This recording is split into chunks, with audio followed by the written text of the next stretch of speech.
Fancy glass for water today, huh? I know. My drink of choice. It's sparkling water, splash of lemon juice. Nice. Super refreshing. Yep. Gotta hydrate to be great, is what they say. I like that, especially with the heat. Yep. Having a heat wave coming through here, mid 80s. Wow, crazy. Oh wow. This weekend. Damn. Not too hot, but it's hot enough. Hot for Wisconsin. That's hot. Yeah.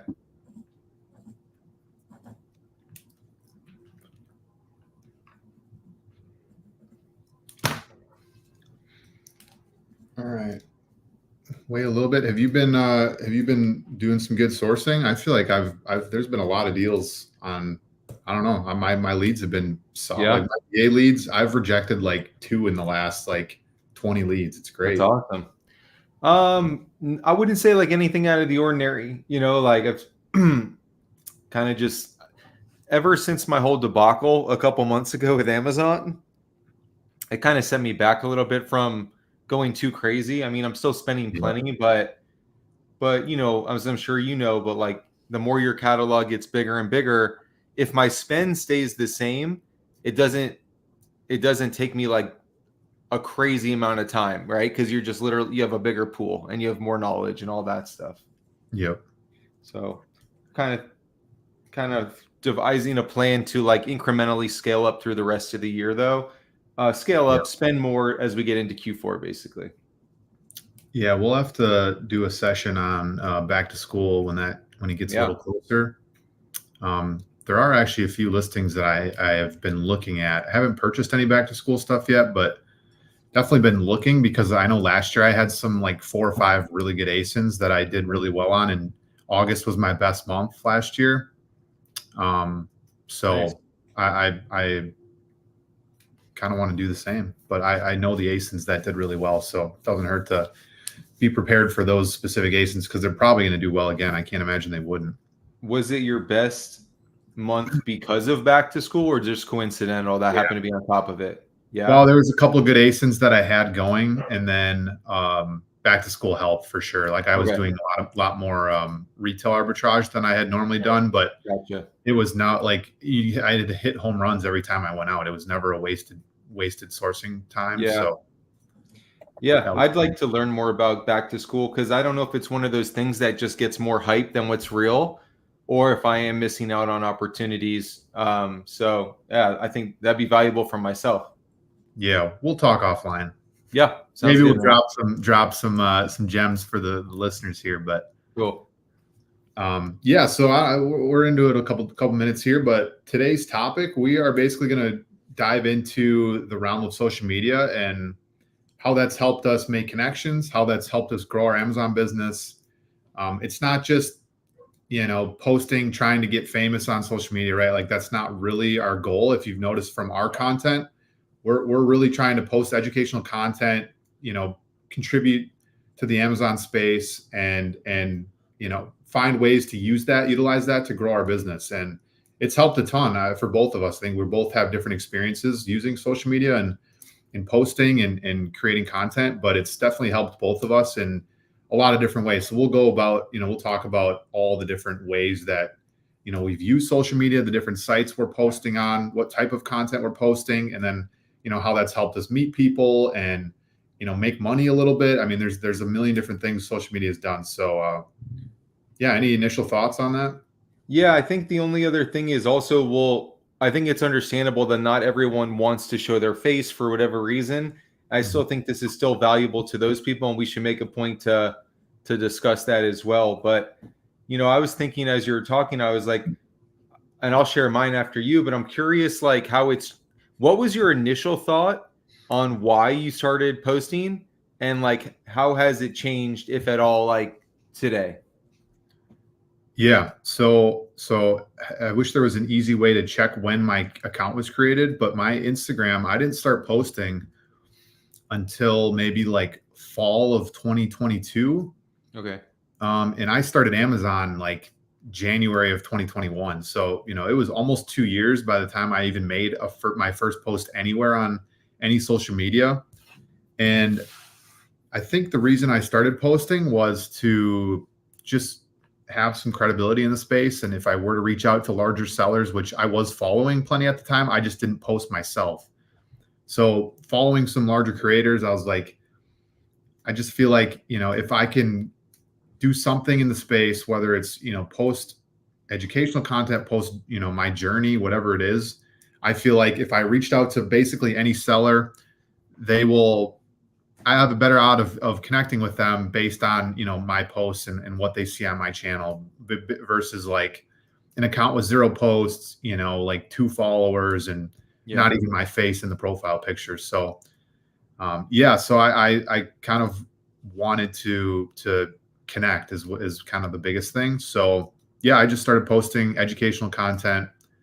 Because that is the nice thing about how long it took me to start posting on social media is the content I was posting, I had been selling on Amazon for almost 2 years. So I had learned plenty over that amount of time. So I'm not in this time, it wasn't the time where I'm like, oh, I can only post orange bars or the boxes that I'm shipping out because, I had been using a REPRICER for how long? I had been, looking at VAs and different things. So I had these experiences that a lot of newer sellers don't have or haven't had yet. So I feel like the educational stuff was actual value and not, just fake or pretend whatever. So it was genuine content. So that was kind of how I got started or why I got started. And as far as your why today, is that continue to build credibility? Is it hoping to coach or leave that door open, or like what is your thoughts with like, because you're busy, you have other streams of income now, which we'll talk about, but it's not as easy as just typically opening your phone. Like every reel takes the average person, I would imagine, at least 10 minutes, if not 20 after the edit and multiple takes, etc. So like what keeps you going now? Yeah, I think now because of the way my channels have grown, like money comes into it a little bit. Like I'm not posting specifically like I just want to make money on social media, but because YouTube pays me now, it's not much, but right, it's something to like give you that little extra drive to say, oh, I want to continue to do this because it's only going to go up from here, seemingly, if you're consistent, which I haven't been great about. But also the connection still. I mean, I just still really like the aspect of there's just so many sellers that you have probably never heard of before that are on the same level or doing just a little bit better than you that, they might reach out to you or you might reach out to them at some point. And then all of a sudden you're in a group of 3 or 4 people sharing leads. And now you get 3 or 4 like really solid, right, $1 million plus seller leads coming to you every day or every week that you wouldn't have had if you didn't do the social media side of things. So the connections, I think, is always the top priority for me on whatever I post on social media, and hoping that I can connect with somebody who's, I can either help them and then they help me in return, or just, providing value and hoping that it comes back to me at some point. Yep. No, I get that. How about with you, or ask? I started it inconsistently or pretty early on in the journey. I think I was a couple months in.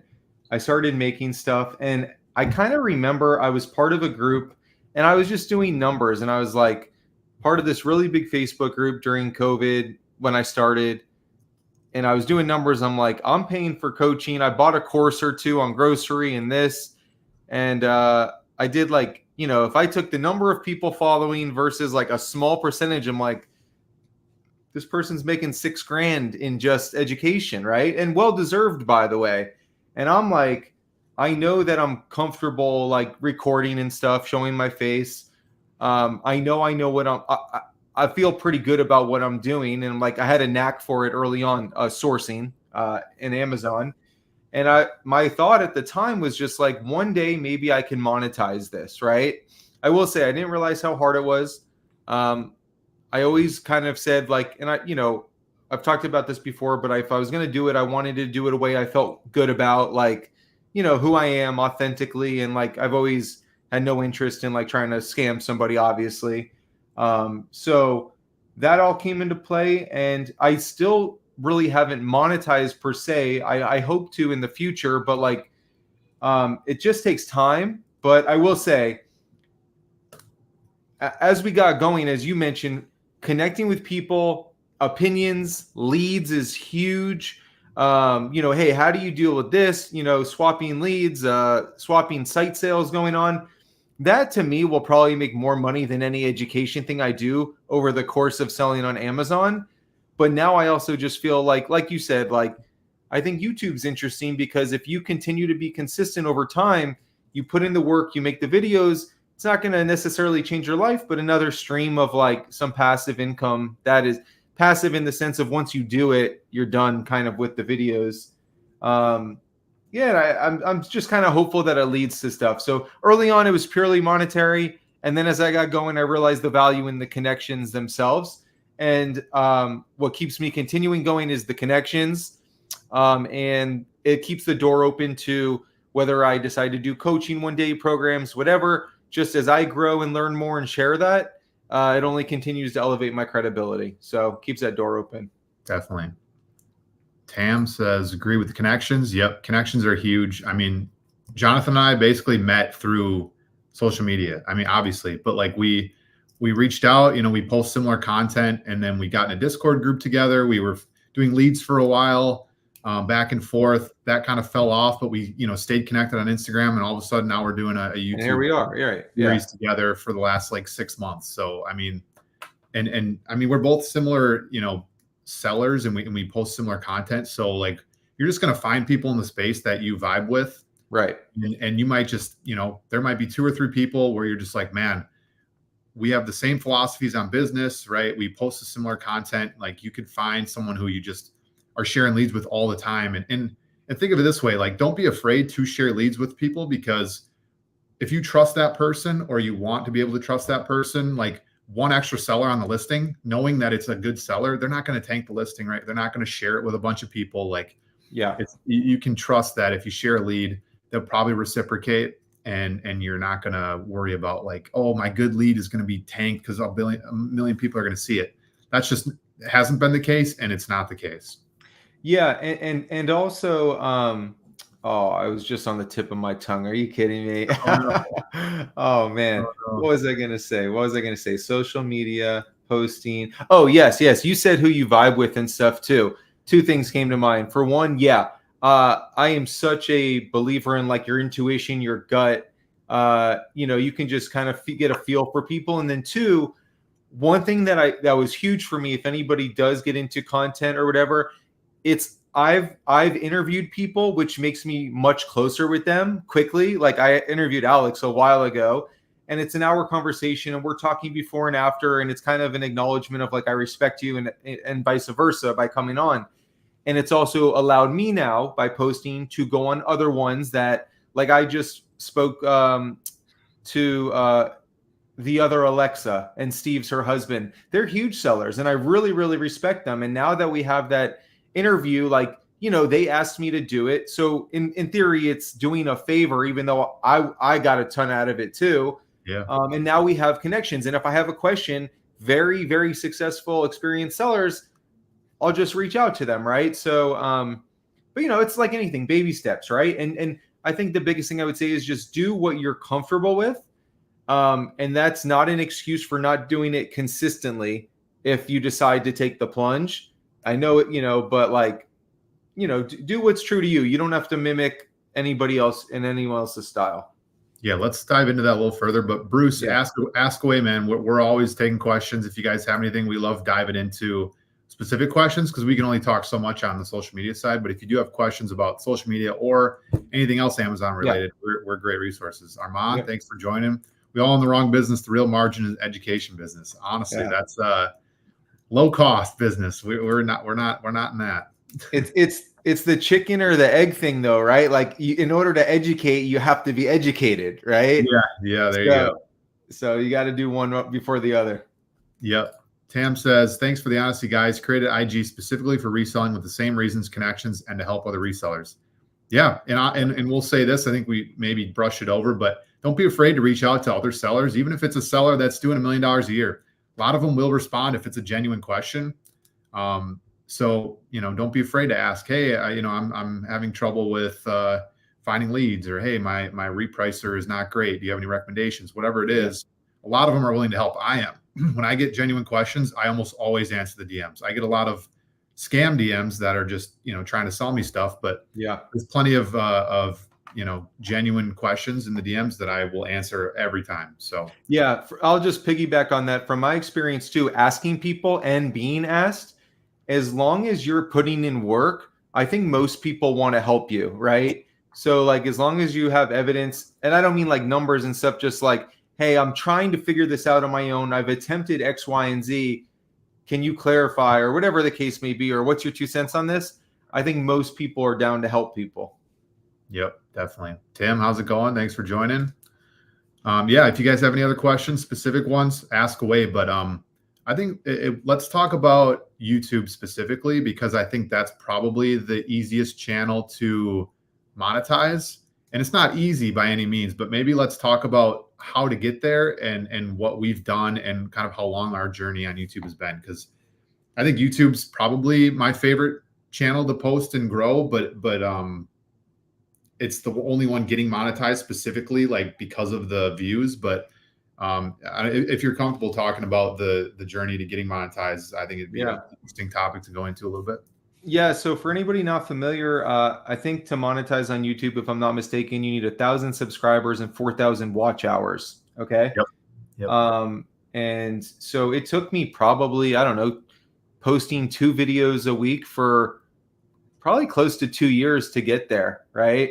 And it's certainly not like a huge cash cow by any means now, but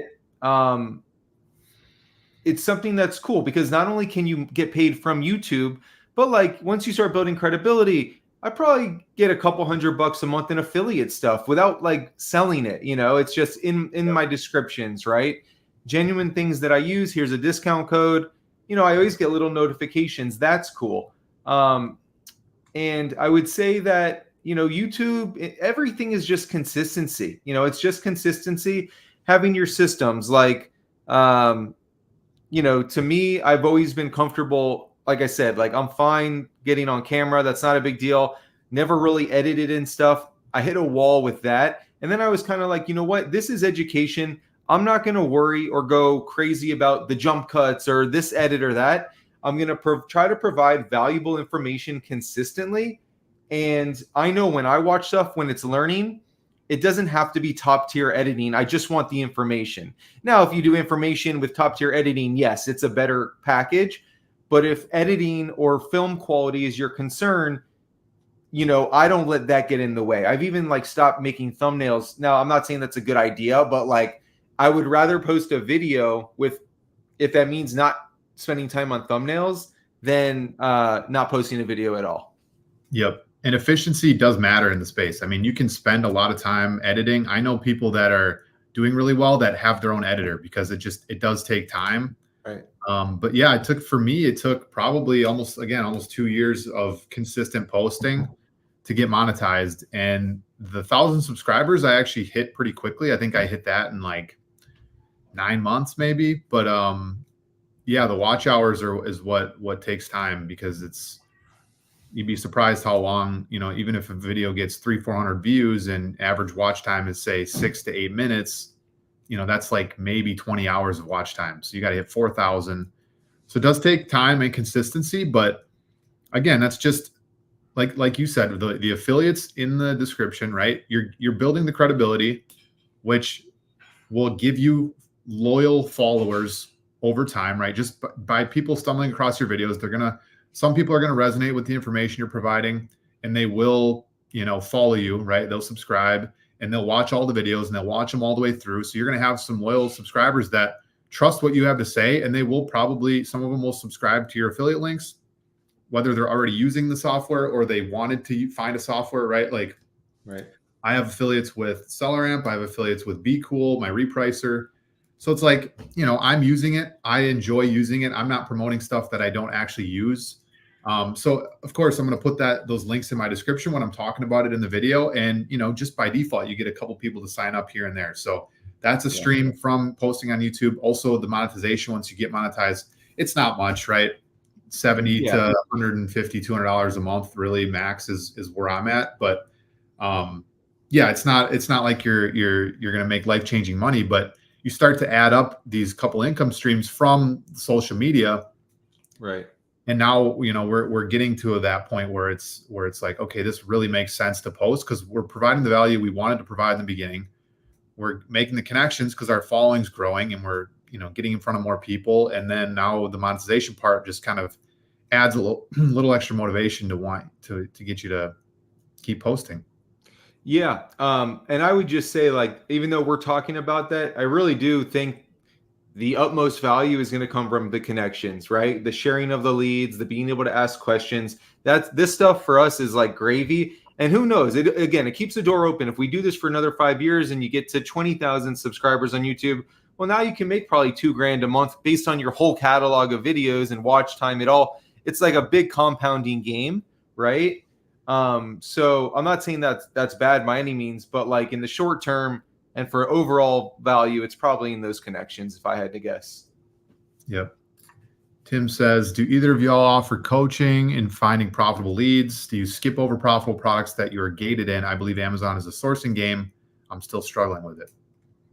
I offer one-on-one coaching if that's something you'd be interested in. I don't do coaching often, but I have taken on students before. So Tim, if you want to DM me, I will see if it's a good fit. But I definitely, you know, both of us are great at sourcing. So if you want to ask questions in the chat here or, you know, message us separately, just asking about sourcing, we're both open to giving some tips there because we've been each sourcing for 3 to 4 years. So we've definitely seen the good and the bad of it. So yeah, it definitely is a sourcing game though. That's the truth. If you know how to source, that's probably the hardest part, and everything else will probably come a little easier once you are really understanding of finding good leads and doing that over and over again.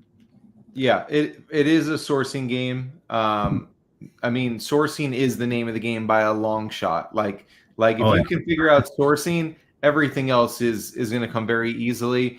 And you asked, do you skip over profitable products that you are gated in? For me, for the most part, yes, unless the juice is worth the squeeze and I want to try to go through the ungating process. I will be honest, the more I do this, I'm not saying this is right or wrong. I find the ungating process to be very annoying. And like, just like I literally have ink cartridges next to me to my left, and they didn't come with, and then I got home and I realized you need transparency barcodes, and these don't actually even have them, even though I know they're legitimate. So like, I'm doing a return on them, but like, you know, stuff like that. I'm at a point that unless it really makes sense, it's kind of a headache to me.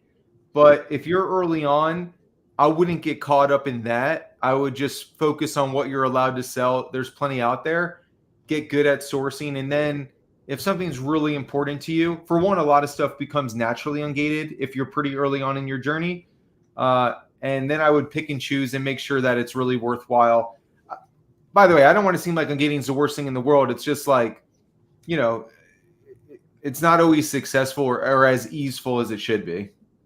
Yep. And just a quick like ungating tip. If you're trying to get ungated in like a major brand and you're buying from the actual website, it should be pretty easy to get ungated if it's not an auto ungate. So definitely try to get ungated every time you're gated in a product, because a lot of times, like Jonathan said, Amazon will just auto ungate you without even requiring any paperwork or information. So, but if that doesn't work and they require information, submit the order confirmation email or an invoice if they send you an actual invoice, or you can download it from your order online.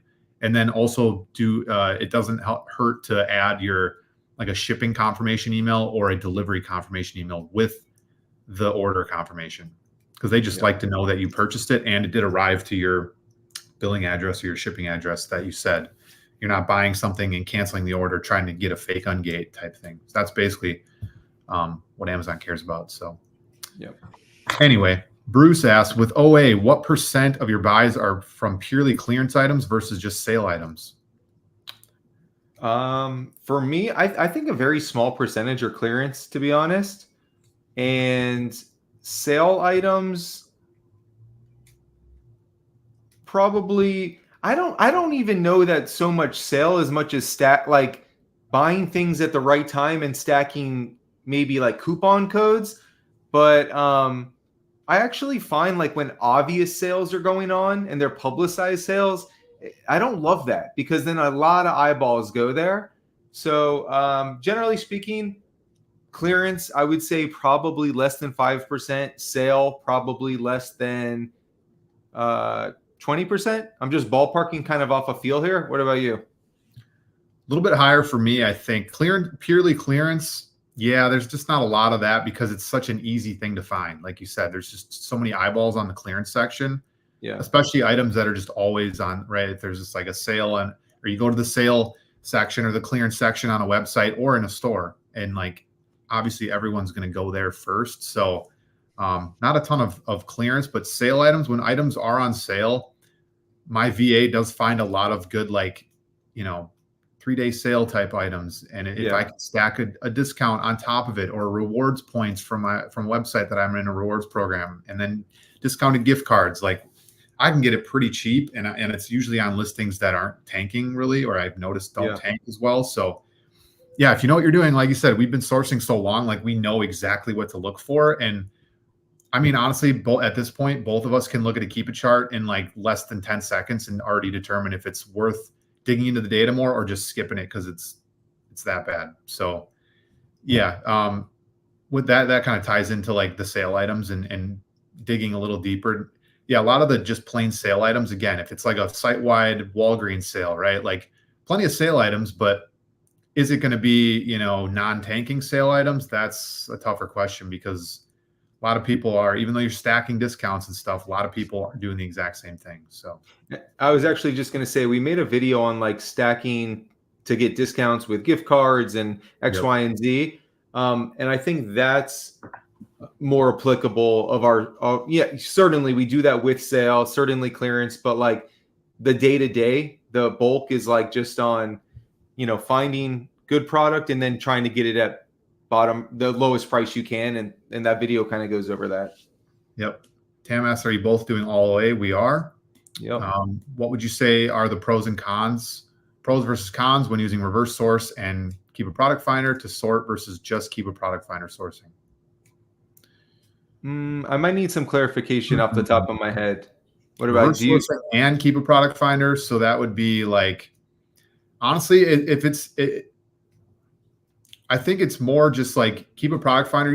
You're getting a specific search, and then whatever that leads to, right? Like if that helps you discover a certain brand, and then you know this one website's running a sale, or you know you're finding a lot of the same sellers selling that brand, then you kind of piggyback off of that. It's kind of, Keep a Product Finder is great for specifically staying on Keep a Product Finder and looking through the searches, but it's also a kind of a good way to go down different rabbit holes where, you know, you're like I said, you look at a search, right, of expiring or whatever, the products that are recently out of stock or whatever it is, and you find a brand that's like, wow, this is really good. Oh, now I found this website that's running a sale on that specific brand. Well, it's probably more efficient to just go and manual source the site that's running the sale on that brand because you found a good brand versus kind of going through random leads on a Keep a Product Finder search. But I think that question might be a little too vague to go super in depth on. But we definitely have done Keep a Product Finder in deep dives before. So I would check out some of our older lives because we've definitely talked about it. Even our last live was just going through Keep a Product Finder searches. So probably find a lot of value there. Alex continues. Also, what are your favorite coupon extensions so far using Rakuten, Retail Me Not, and Coupon Birds?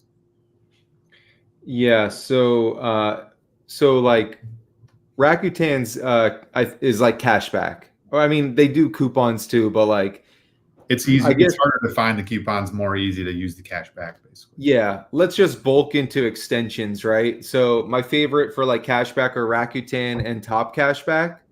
I just think Rakuten is the best like actual software. Like it's the most seamless, intuitive. You can like reliable. You can count on the money almost always being added to your account. I like Rakuten, Top Cashback. As far as coupons, Capital One Shopping and Honey actually are probably my favorite too, and Retail Me Not for coupons. You should definitely check out Retail Me Not for cashback. Yeah. I don't use them all the time, but sometimes they'll throw out crazy cash. Like Rakuten will be 5%. Retail Me Not will be like 18. Okay. And I was skeptical because I'm like, is this legit? I did click on it once, and like all of a sudden, like 3 months later, I had $150 in my account, Okay. not even remembering that and it's not just like it goes to PayPal, so it's legit. Yeah.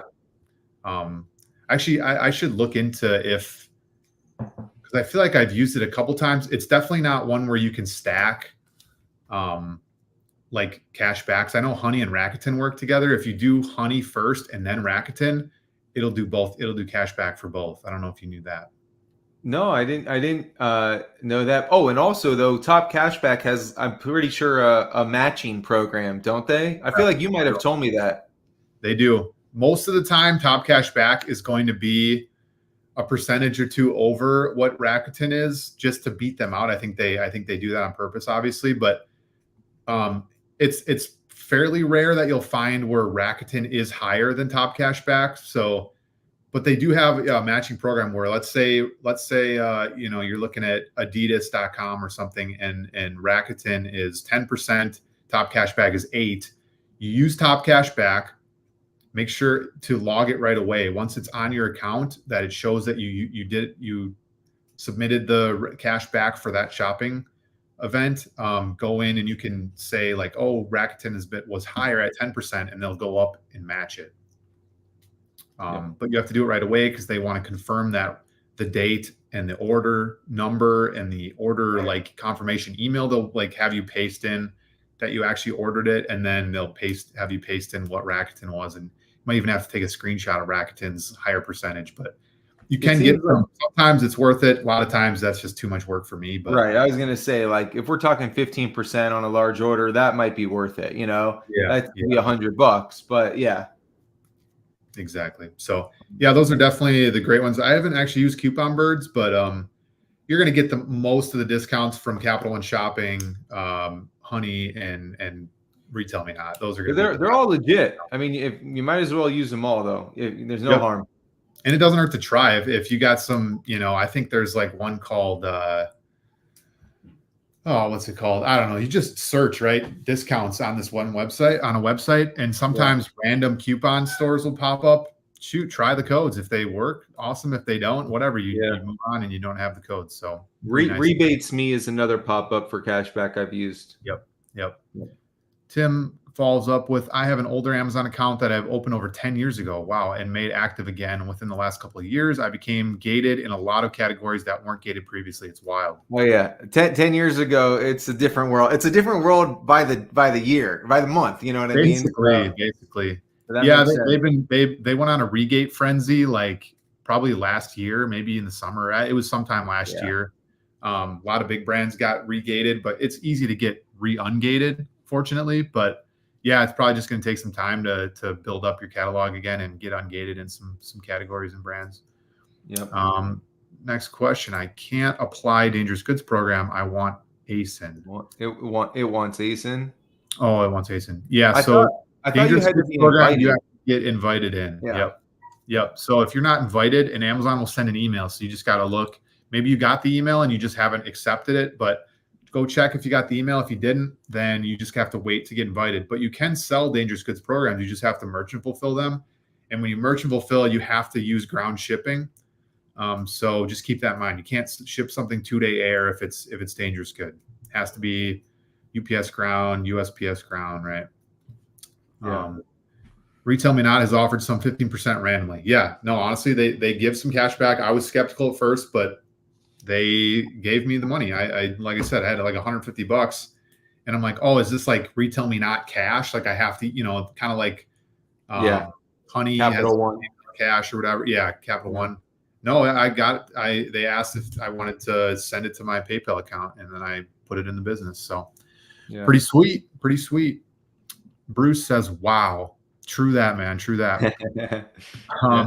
We're going to go like a couple more minutes. So if you guys have any last minute questions, anything else you want to know about social media, I feel like we did a pretty good deep dive here. So I think I want to add something, is just that if you're not comfortable showing your face, or that's not your personality, or you don't want to invest the time, I can understand that. I would still find a way to at least connect with some other people in the space.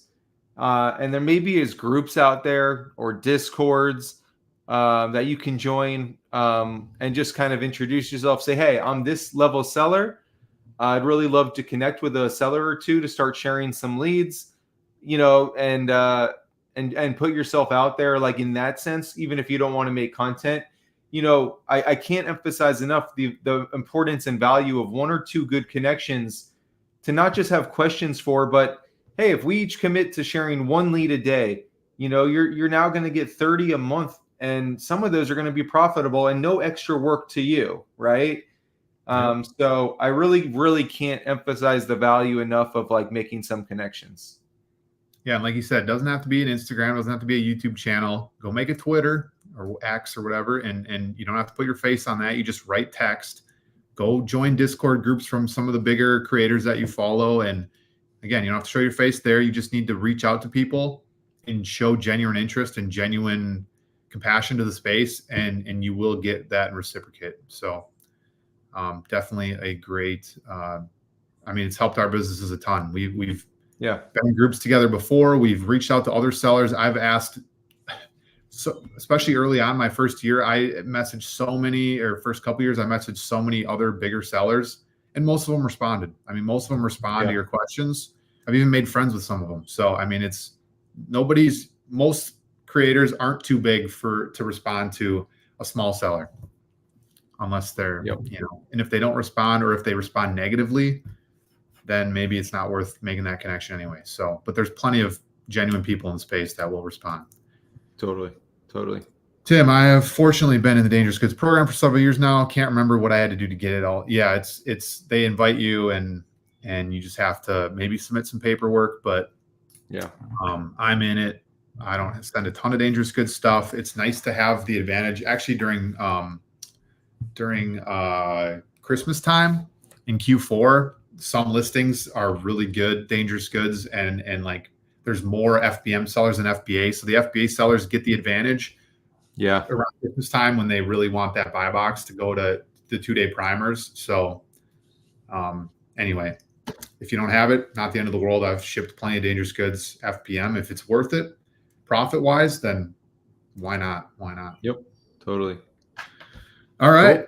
It's like we got through all the questions. Appreciate all the questions. The chat was doing really well today. Everyone was really active, so we appreciate that. Hopefully you guys got some benefit, or at least maybe got inspired enough from this chat to go and start your own social media, or just if you have one, a little more active, right? Be a little more active, or at least get in people's DMs, ask the right questions, join a Discord and start, messaging people, or just making posts, right? And hopefully people respond, and you're going to make connections. It's going to happen. Even if you don't think it will, like, honestly, you just have to put in a little bit of work to make the connection, and you will find some people that you resonate with. And again, you might, in a couple of weeks, you might be sharing leads with people, and someone's sending you, $300 to $500 profit leads every single month. And that's going to infinitely help your business. And then you have a weekly show with somebody that you connected with online, helping others to do it as well, right? Exactly. We're good buds now, all because of, Instagram, basically. Yep. So, All right. Appreciate it, everyone. We'll see you guys next week. See y'all.